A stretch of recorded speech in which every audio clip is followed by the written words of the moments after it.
bao ước hẹn trên mộng mơ tình êm ấm. Vì ta đã hứa mai không rời xa, và rồi khi năm tháng qua thật nhanh, anh vội vã nhận ra em đã rồi lừa anh rồi. Nuốt đắng cay ôm tình duyên quá trái lòng. Người ơi sao không cho nhau thêm thật lòng, nếu cho nhau nghe bao câu yêu thương này, dừng lại đây ta đâu quên được nhau, ta đâu yêu được một ai nữa.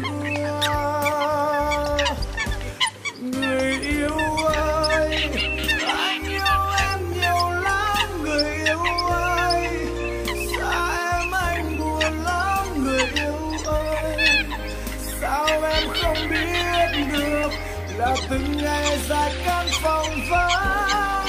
Về đi em, cho qua câu vội vã lời chia tay, khi em chưa hiểu thấu được con tim anh yêu em rất nhiều.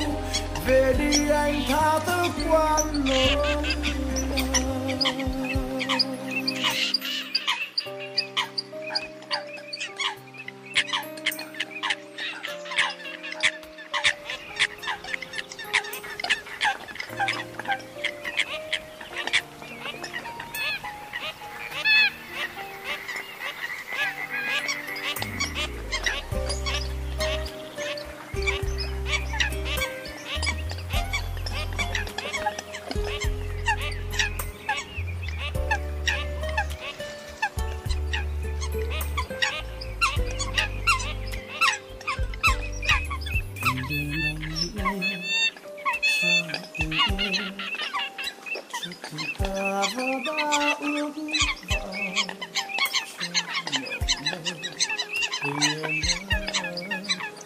Vì ta đã hứa mai không rời xa, và rồi khi năm tháng qua thật nhanh, anh vội vã nhận ra em đã rồi lừa anh rồi.